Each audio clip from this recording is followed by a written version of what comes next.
Hello, everyone on Facebook, YouTube, out on the socials. Good to see you again this week. We're going to let in our folks on the Zoom call as well right now. Admit everyone. Welcome, everyone on Zoom. Good to see you all. Thank you for joining. Hey there. Nice to see some new faces here this week, as well as our old familiar faces. I'm sure we have a lot of people that are not on camera as well, but good to see all you guys. Yeah, welcome, welcome, welcome. It's great to have a nice audience. We love to see the regulars. We love to see the newbies, and we're going to have a wonderful conversation today. I'm going to spotlight myself. I'm going to spotlight our guest for the day. I'll give an intro to the program. If you're out of there on the socials and you haven't seen this before, sit tight. We're going to get warmed up here momentarily. I'll give an intro to the program. We like to put some links into the chats on the socials so that you could jump on the Zoom if it's possible. If you're here in the room, we do try to open it up to conversation if it makes sense. No pressure to talk or engage, but if you'd like to, you can jump in and you raise your hand, make a comment in the chat, and be part of the conversation. Aside from that, we'll take it ourselves from the top. Let me introduce the program so you know what we're doing here, and then we'll get rolling. So, this is Piano Tech Radio Hour. We gather here every Saturday to meet with and learn from the most fascinating and knowledgeable folks in the music world. This could include manufacturers of instruments, rebuilders, musicians, makers of instruments other than the piano, and of course, piano techs. Our mutual goal here is to become better at our craft and to help each other and to create an ever more musical world together. Piano Tech Radio Hour is brought to you by Piano Technicians Masterclasses. That's an online learning resource that brings you cutting-edge instruction from piano industry masters without leaving your home. You can find out more at pianotechniciansmasterclass.com. You could also subscribe to Radio Hours, just $16 a month, and you get direct access to each week's private Zoom call as well as all the archival recordings of over 200 episodes in our member area. You can join PTRH at the link bit.ly/join PTRH. That's bit.ly/join PTRH. Also, we want to make sure we plug the podcast audio only version of the show. You can find that at pianotechradio.com. And we've been top of the charts in various countries in the performing arts category on iTunes. You have listeners all over the world. Please join us there. Listen while you're in the car, lifting weights, working out, trying to go to sleep, whatever works for you. We'd love to be a part of your life. You can also check out our Substack, which has a blog where we cover mostly advanced topics for piano technicians, but we touch upon other tangential topics that are quite interesting. We might talk about conducting or composing or improvising. So stay tuned to subscribe to Piano Technicians Masterclasses, and you'll get insights on the masterclasses. Usually we do them about monthly. And of course, we have the socials, Facebook, Instagram, LinkedIn, and Twitter. Make sure to check us out there. And of course, you can go to the website, pianotechniciansmasterclass.com, to subscribe to our email list. That'll keep you up to date on everything that's going on. Now, let me introduce our lovely and talented guest for the day, Anna Heller. She's an exceptionally sensitive concert pianist known for her nuanced interpretations and her commitment to contemporary tonal music. Her artistry centers on expressing emotion without words, and her playing reflects this focus with clarity and depth. She is the founder of Moving Classics TV. It's an online platform featuring works from more than 500 contemporary composers. Her collaborations with these composers allow her performances to carry a rare sense of personal connection. In her Munich salon, Anna blends music and literature in a theatrical setting, highlighting influential female voices such as Sappho, Salomé and Anaïs Nin. Her projects, Concerti, Illumini, and Sunset Hours, combine music with light to create immersive artistic experiences. She is also highly active online, with weekly performances reaching more than 30,000 viewers. Anna, welcome to Piano Tech Radio Hour. Hello, thank you for inviting me. It's a Uh, pleasure to be here. yeah, lovely to have you here. The question I pretty much always launch with is a simple one, but it gives us a very interesting framework to start with. How did music first enter your life when you were a young person or whenever it did? And how did you understand that this was going to become so central to who Mm. you are? Well, I was afraid that you will ask me this question, but I knew that this is kind of a natural to ask because Mm, there is also a quite a standard answer to that. That's always written in the curriculum vitae of musicians. And I was even asked to delete it from my curriculum vitae because. It's all very simple. My mom was a musician. She was a pianist, and my sister, who is an elder sister, she's also a musician. So when I was 5, my mom kind of put me at the piano, and that's how it all started. And I was sent to music school, and when you hear music in the family and you're confronted with the opera, and I mean that was my first introduction to music because my mom was working with a little opera house, and mm, I was literally born into the Rigoletto opera, and was of course listening to all the albums that we had at home, and playing through the music that my mom had. And it kind of was my best occupation, just to read any music that I find. And because she had a very big library, I was playing all the new music every day, new piece. That's how I learned to appreciate music. And yeah, that was the first introduction to music. But of course, wonderful in real opportunity. life, it's a little bit more complicated than that because, as we grow older, I had several stages of falling out of love with music and then falling in love with music again. And basically, I found my new connection to music in the last 15 years, where I actually started doing it on a more conscious level. Mm. It's interesting, that that story does happen. I think it's bound to happen whenever you're so heavily, introduced into a domain. It's bound to happen that there's going to be a rebellious stage, just by the nature of the Yeah. fact that you don't know anything else. So you gotta, as a person, as a human being, you gotta test the boundaries and see like what else is out there and try to understand how much of this is, your passion versus somebody else's, or what is your particular voice versus somebody else's. So Oh yeah, I yeah, hear and that. especially you mentioned this your own voice, and I think this is the most important thing because the older I get, the more I understand that the only purpose of being a musician is to give something to people, Mm, and not to replicate, not to reproduce something that my teachers kind of crammed into my head, but just to create something new, something of value, and something that's kind of a sustainable, something that's lasting, basically to create an impact. And the words are kind of simple to convey, but to really mean that, I think it takes time, it takes maturity, and it takes also practice. And this is something that any musician is going through, and that's why I really like crisis because the crisis bring us to the next level.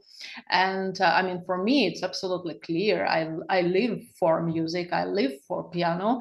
I feel the happiest when I give concerts and when I share my joy of playing with others. And I find it's really Well, it's luck and it's privilege to be able to do it.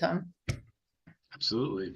Let's listen to something. So we Yeah. have a few samples of your work. Oh, Do yeah. you have anything that feels most appropriate for the moment here? We have Um, the echoes of the let's do monastery. that. Yeah, why Yeah, not? should we Let's do start that. with Yeah. that one? Okay, great. Let me do a Sure. screen Yeah. share. Screen share it. And we'll get there. We'll make sure the audio is on. We'll get that going. You can see the YouTube video, right? Yeah. Yeah. Sure. Okay, here we go.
Very nice. Oh, thank you, thank you. It's one of my favorite compositions too at the moment by Alana Crouch. Yeah, it's really peaceful piano, and it's part of the project Echoes of the Monastery, inspired by the Gregorian chant. So that was the idea, to find inspiration in the calm music and in the roots of the old monasteric environment, and just to create something that's contemporary, something that's a part of our life today and for the contemporary listeners.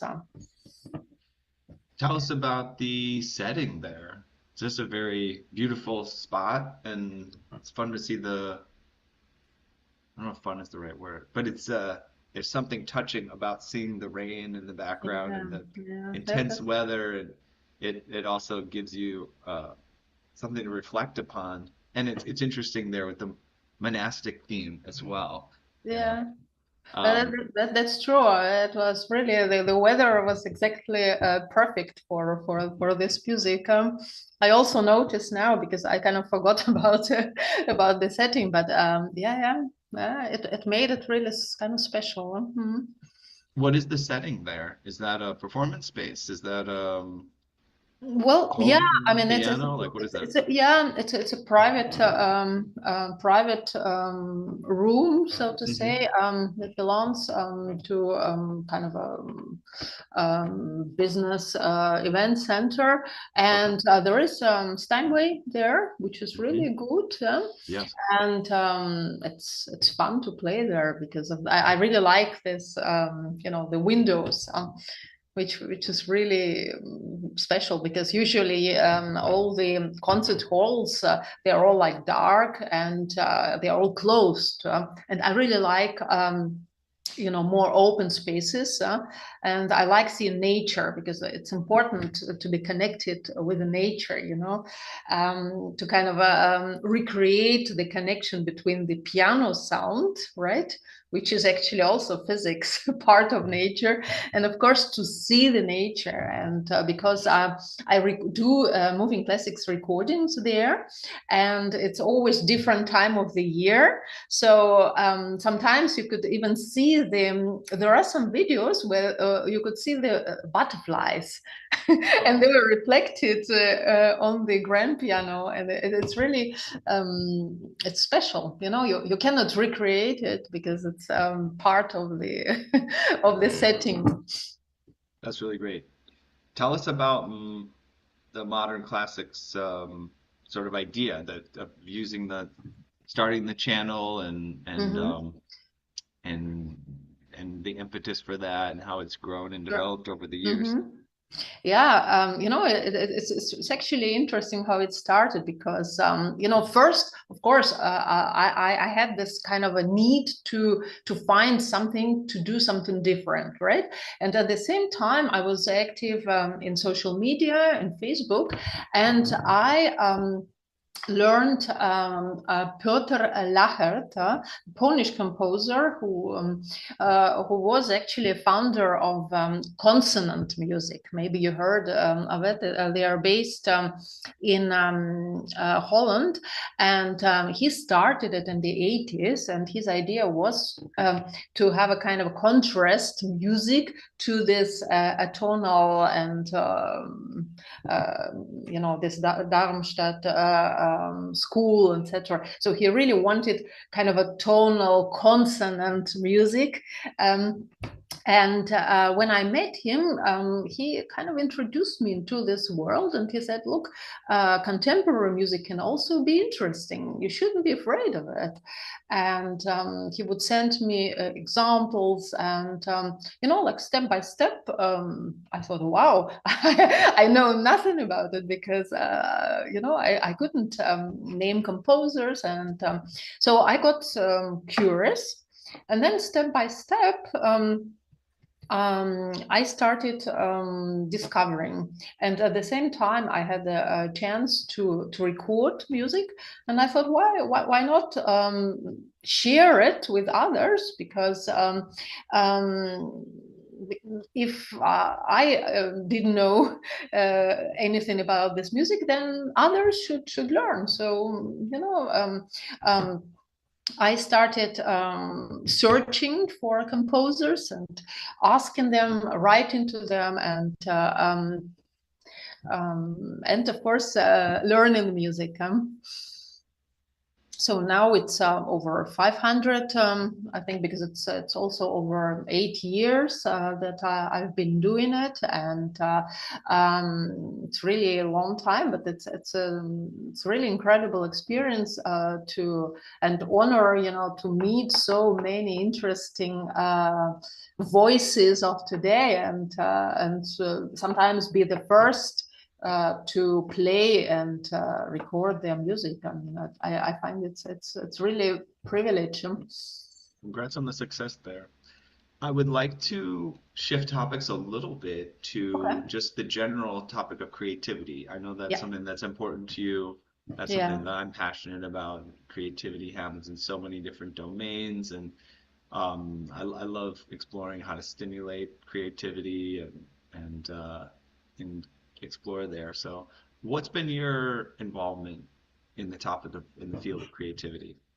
Through the conversations with composers and also the interviews that I did with them, I collected information, and this information I processed, and from their answers, I could see that there are also some, I call it kind of a method, and I call it creativity codes, and they are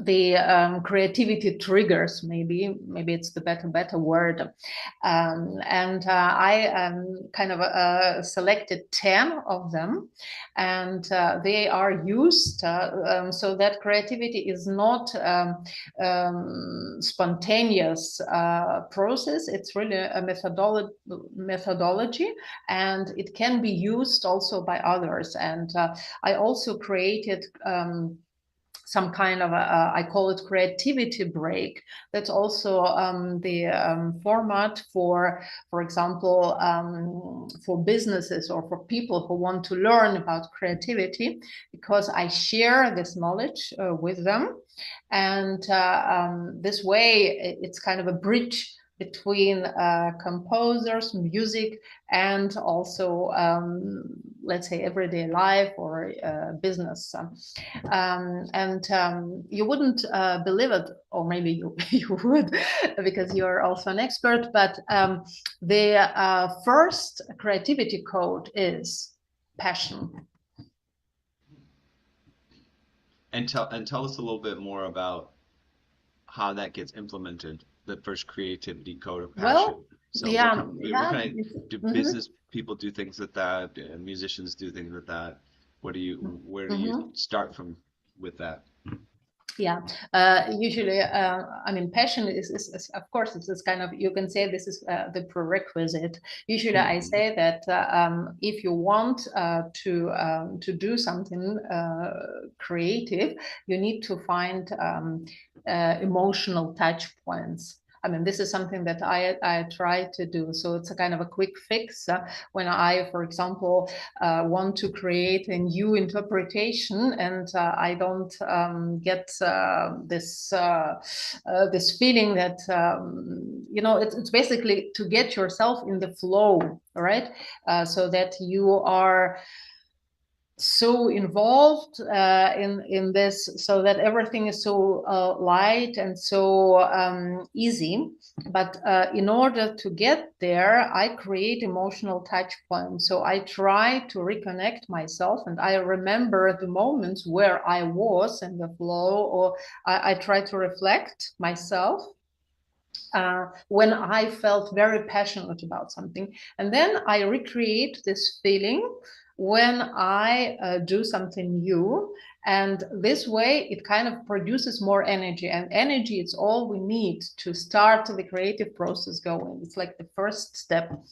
So, I mean, this is a very, very short explanation, but that's it really does help, because it's many things are just mindset. Yeah, that makes a lot of sense. I'd love to transition to listening to another piece here. It's about 6 or 7 minutes, so we may not listen to the whole thing, but we have Anton Batagov, letter from Sergei Rachmaninoff to Ludovico Einaudi. Anything you want to say up front before we dive in and listen a little bit? Yeah, Anton Batagov is currently in the United States and meeting with Philip Glass. It's kind of he is, let's say, student of Philip Glass, and but he has a very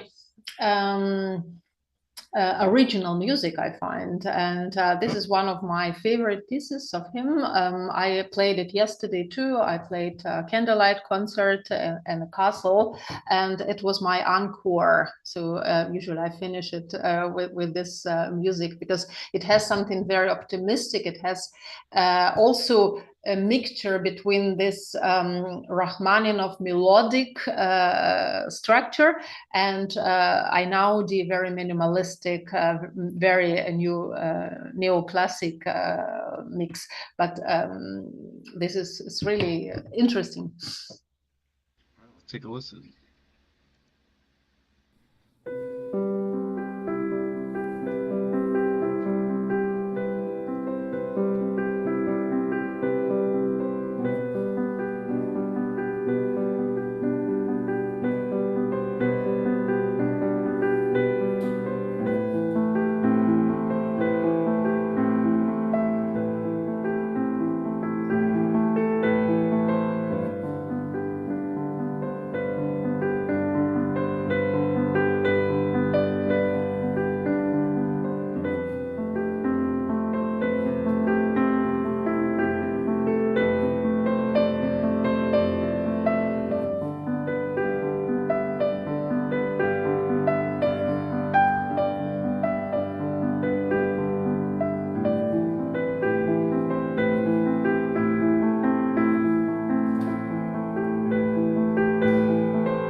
Beautiful. Yeah, thank you. Thank you. It sounded really peaceful. Now I played a little bit faster with more energy, but it changes. Mm. Tell me about just your general experience here as a musician in the modern age. You know, it's a totally different landscape than it was when Rachmaninoff was a musician, you know. What's been your experience and your trajectory here? How have you Yeah. made yourself fit? Well, you say that it's all evolving, and even I personally, I noticed several changes because when I started, it was a different different setup, and then all the several things happening, corona happening, all the changes now. So the business is evolving. It's never it's never the same, and we all have different realities, so to say. Because I mean, my reality is I am a freelancer. I'm a concert and event pianist. And I need to kind of find my balance in this world, which is full of competition. On Monday in Munich, we had three big pianists who were giving concerts on the same day. So imagine in biggest halls that we have here. So we calculated there were 6,000 people attending these concerts because they were also full, they were sold out. So you cannot really say that people don't go to piano music, but it doesn't mean that when I do the concert, I get the audience. So, which means that my audience is different, and my event managers are also different. And then 3 years ago, I started working with Candlelight Fever, and this is for me the biggest mystery that I experienced because their concerts, they are also huge halls, sometimes 800 people, and we have two sessions during the evening. So, which means that you can attract people when you offer them something that interests them. And we get really the average age is not 100, it's something like 30, 35. And I'm fascinated by this because it's possible, which means that everything that I do, I need to make sure that I kind of stay alive in this business where you have big players, where you have really atrocious competition where everybody is better, or at least that's how you feel. And you need to find your clients, you need to find your audience, you need to find locations, and of course to give the programs that you can sell or tickets for, which means you have a really busy day from morning till evening till you get it all right. And of course you never get it all right. But by the end of the day, I still think that the best way is to have your own series of concerts, to have your own program, because the only thing that you own, you own. And this is the best feeling, Mm. at least for me. And how connected do you feel you are able to get to your audience? You know, these days, like I have a podcast, right? And it's like I only find out here and there when somebody, oh yeah, I listened. Oh, you did? Okay. But do you get to meet people, engage with them online? I don't know if you maintain like an email list, maybe people make YouTube comments, but how do you feel is your ability to engage with that audience and find out more about who they are? Yeah, let me tell you something about the engagement with the people, because at the concerts, usually at the end of the concert, I always say, please contact me, write me in my social media accounts and tell me what is your experience with this and that, and what does it mean for you. And people write, but there is also this, let's say, a trend. I mean, it's not really the trend, because it always existed, but now you have it all black and white, because people give you ratings, they give you official feedback. And Mm, this feedback is also visible online sometimes. So you right, can Google it all. So you really do get feedback. And this right. is really, it's actually interesting, because I went through several stages Hmm. of dealing with this feedback, because Mm, I mean, of course, we know it that the negative feedback overweighs everything. oh, right, Even if you have like nine really fantastic comments and you have right, one, you think right, about this one, and you right, really right. want to make sure that you kind of correct that, or why. Yes. And it's really, how do you turn this negativity into something positive, because Right. sometimes there is also some truth in this comment, because Uh-huh. there is always motivation behind. Is it like somebody wants to have my job, or somebody yeah, of course, or somebody wants to express something, or attract attention, and so on and so forth. So I think I have been thinking a lot about the reasons why people listen to this or that artist, or why do they buy ticket, because I kind of realized that even for them, it's not only the price of the ticket itself, it's also the price of the time, or the Mm, money value of time that they also spend, which makes it even higher. hmm. And so I kind of try to find an answer to that. Mm, So, for example, my own concert series at the moment is with peaceful piano music. I still haven't found the right model for that, because it's pretty hard to define the target audience. mm, When you compare, like really, the successful musicians, right? hmm. You always see that they have a very clear profiles, they have very clear audiences, right? Hmm. And then you kind of think, where do I find myself? And I try to analyze for myself how to find this audience. And then it gets really tricky, because you kind of think, okay, who might be interested in peaceful piano music?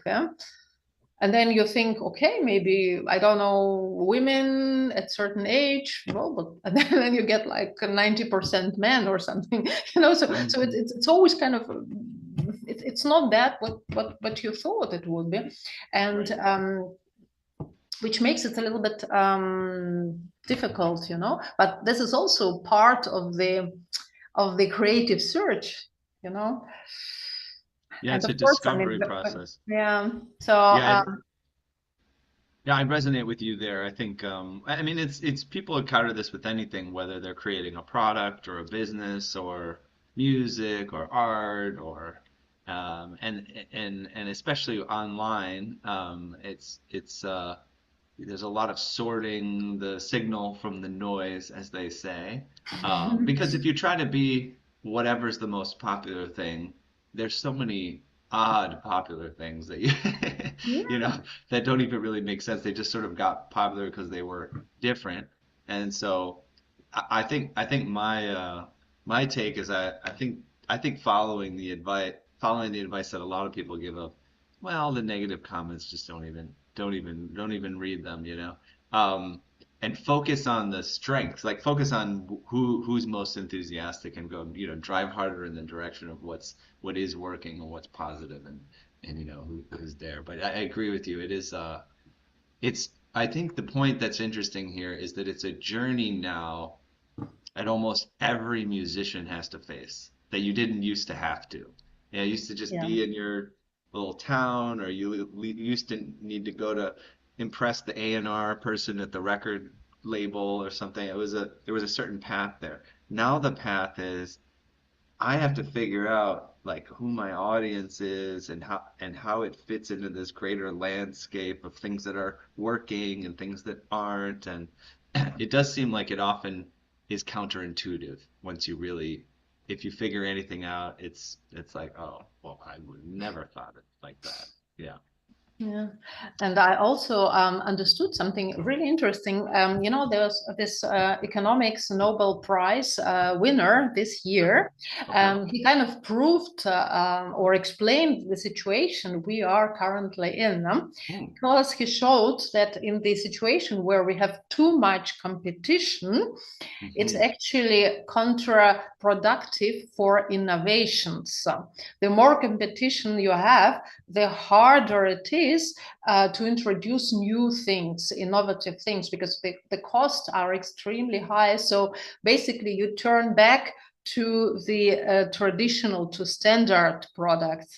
When there is, of course, no competition, then there is also no innovation, because there is no incentive or no reason for you Mm. to start experimenting. So the best Hmm. is kind of somewhere in the middle, but we have extreme competition, and it's Yeah. also kind of a little bit not good for introducing new ideas, new formats, new concepts. Yeah, that's interesting. It reminds me of I had a conversation. It's going to seem totally different, but I see the connection. I had a conversation with a gentleman who was very successful in the video game industry and the Mhm. type of games you play on your phone and you can play with other people all over the world, right? And he said one of the biggest problems that a good game solves is matching players to one another in the platform. And the issue is if you play against someone who's too much better than you get Mhm. discouraged and you don't want Yeah. to play that game anymore because they're just too good. Mhm. But if you play with somebody who is not at your level, it's also annoying. You don't want to play the game anymore because it's too easy. And Mhm. so the secret sauce that is still being figured out is that matching players together so that everybody can play where they lose just enough to want to win more, Mhm. and they win just enough to feel they have confidence to, to try to keep trying. So it Yeah. sounds like a similar issue, right? Yeah, it is. It is. It's like listening to the world best class pianist, for example. I mean, I think you could feel discouraged the next day. Hmm. So, but how to find this right inspiration? Because sometimes you get this inspiration and then you come home and you find this piece of music and then you just play and you really want to master it, and rather than come home and say, well, I'll never play like Sokolov, so it doesn't matter. Why bother? Yeah, So yeah, I think we're in alignment that more people, I feel it's beneficial for everyone if we can find ways that more people can access their own creativity and yeah, be inspired to create, to make music, to make art, exactly. whatever. I think the right now the landscape is such that we have these larger corporations that produce perfect things. It's the perfect movie production, it's the perfect, Exactly. sound production. And then what it does is it makes the average person say, I tried that or that, and I'm not going to try anymore because that's the level, that's the standard. And people need to be more comfortable also with whatever standard they're at, still making something and loving it and Yeah. being passionate about it. And you never get to those advanced stages if you don't get through the stages where it feels difficult and imperfect and, not quite right. Yeah, absolutely. I agree with you because I was also thinking the other day, all the programs that I present, they should be at a very high level. But, if you start presenting a new program, you should have played it at least 15 times. That's what I read, which means that I need to practice it somewhere, but not practice like at home in my pajama. I need to practice it, play it for people. But where do I play it? Because even the small locations, they expect the perfect product, which makes it this entry level barrier very, very high. Yeah. Comedy, at least I don't know what it's like in Germany with comedy, but comedy has a very nice model for that. Is Oh, you have okay.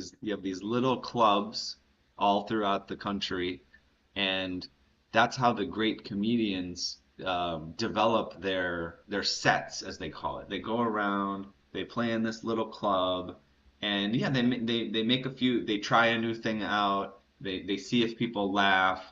If they do, they make a note, okay, that was good. If they didn't laugh, they try it again, they workshop it, right? And that's a very interesting point. There's not really spaces for musicians to do the same, and there's not a tolerance for, hey, I'm Exactly. working this out, I'm working on something, and an audience that says, I love to hear it anyways, because in some ways, I think people like to, if there's a positivity to it, people want to hear the process. They want to be behind the scenes. They want to hear the thing while it's still developing before it becomes, a TV special or something like that. But that's a good point. There's not a lot of spaces for that, No, no, no. especially in the classical domain. Yeah, I think well, if you have a rock band or something, maybe there's a lot of opportunities. But as a classical musician, not so much. yeah, because in this pop music domain, you have this first band that plays, and then the big star arrives. And Yeah. imagine doing that. I mean, of course, if you're the winner of a competition, yes, of course. I mean, there are like young stars or the future stars. So there is a possibility, but then you're already at a very high level, and which makes it a little bit, I don't know. Yeah, I mean, I haven't found the solution for this one. It's good to bring the problem to the fore. I want to listen to this last piece that we wanted to check out. It's a Gershwin piece, which sounds fun. Yes, oh yeah, yeah, absolutely, yeah. So The Man I Mhm. Love, we're going to bring that up. Anything you want to say Yeah. before I cue that one up? Yeah, I chose this video because it was also part of my experiments where I wanted to make classical music more interesting and kind of do video clips of the famous tunes. And so Okay. just enjoy The Man I Love, Gershwin. All right, perfect. Yeah.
It was inspired by Great Gatsby and Okay.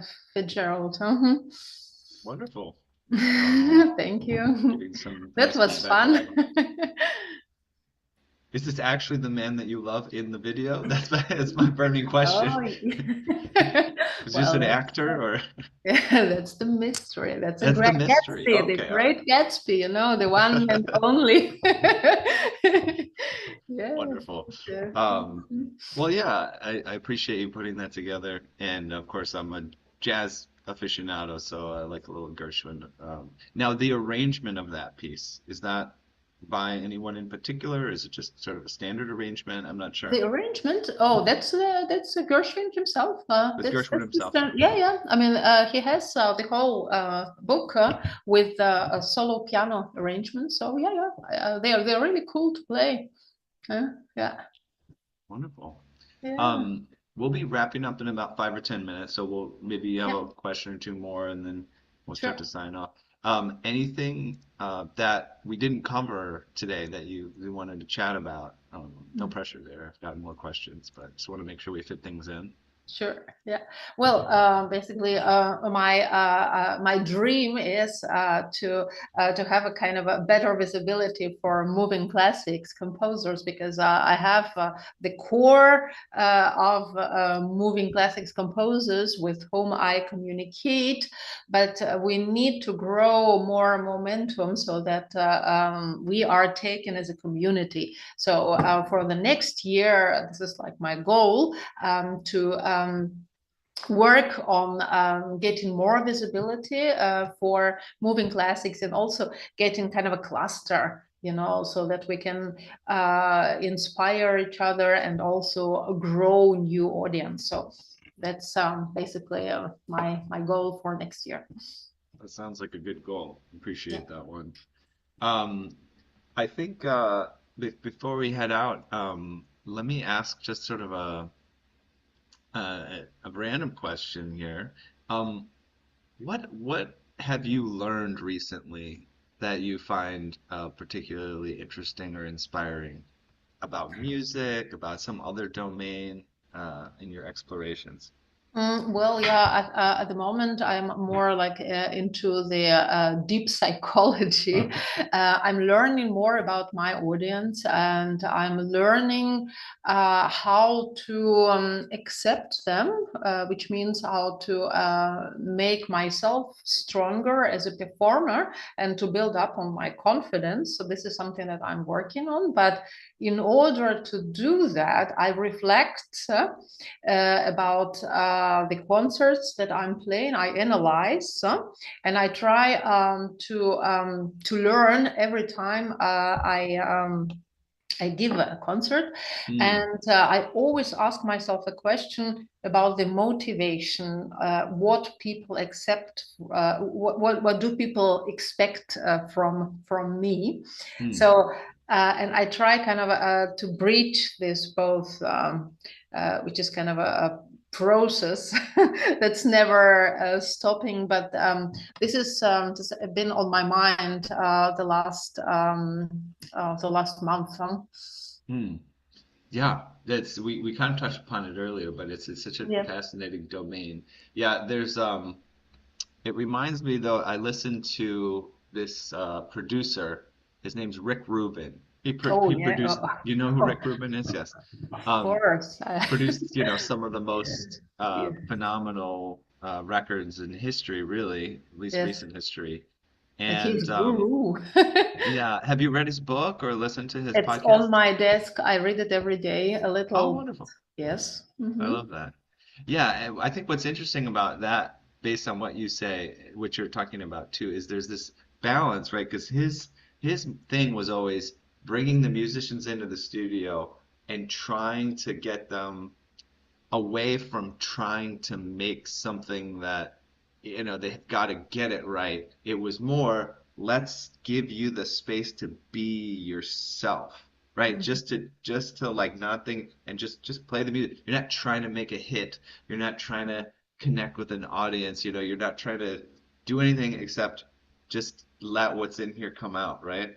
Mhm. Um, and so it's interesting dichotomy, right? Because you also do as a performer, as a musician, especially in the early stages, right? When you're learning something, you need to observe yourself. You need to observe other people and their reactions, and you need to kind of tweak things from that perspective. So it's a delicate balance. But It is, and I also spoke about it yesterday. I also did Linkin Park concert, and I speak about Ricky because I mentioned this third album. But what I don't say, and that's what we know, that the popularity of Linkin Park was sinking, and that was also during the work with Ricky Rubin. So oh, which makes me a little bit concerned because, of course, you need to have your own space. But as YouTube says in the suggestions, they say, well, there is very few people in your niche who are interested. So, mm, yeah. yeah. I mean, it's a delicate balance, but I do think I've learned this in the podcasting space, and I have a friend, and he's actually quite influential, um, and he does blogging, and he doesn't do podcasting per se these days, but he sort of has a little recurring show he does that's more private, right? Okay. And the private show is really, and he has guests and things like this, really only an audience of a couple hundred people, on the audience. And in his blog, there may not be a huge amount of people as well, maybe a few hundred. But the people might be billionaires or, Oh. very influential Mhm. people, or they're in the government, or. And he's in business. So it's sometimes it makes sense to figure out the niche and then Yeah. mine the niche as opposed to aim for, global status. And then sometimes even through that, once you mine the niche and you connect with the very core audience, that's when, if it's going to expand, it does, because you found the Mhm. germ of, what really, resonates with a certain type, right? Yeah. Yeah. It reminds me of how, like, it wasn't cool to be a nerd before the 80s. And then all of a sudden it became like the coolest thing to be a nerd. Yeah, it is. Computers and, Of science and all course, this stuff. yes. Things start small and then they grow. Yeah, Um, absolutely. Yeah. well, thank you for sharing about your experience and being transparent about everything, and Yeah. bringing a lovely audience of enthusiastic folks to the show today. Any last things you want to share? Tell people places to go, a website, a social media, an album, or anything, or Yeah, you share it moving all? classics is the place.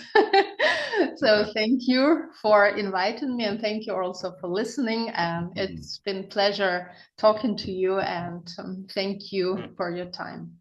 Wonderful. Okay, we have reached the end of another musical journey here at Piano Tech Radio Hour. Thank you so much, Anna, for joining us today, as well as our live audience here. As always, we're brought to you by Piano Technicians Master Classes, and that's cutting edge instruction from piano industry masters without leaving your home. If you joined us today just by signing for this session individually, make your life more convenient. You could subscribe to Piano Tech Radio, just 16 bucks a month. You get the recording of today's session in a member area, as well as automatic registration for each week's new session. Sign up at bit.ly/join PTRH, bit.ly/join PTRH. Don't forget about the podcast, audio only versions, the Substack blog, the socials, LinkedIn, Instagram, Twitter, the email list you could access at the website. And we'll see you again next week. Anna, if you don't mind, I'm going to close the Zoom, but jump back on the Zoom link and, do a quick wrap up. But everyone else, we'll say goodbye. Thank you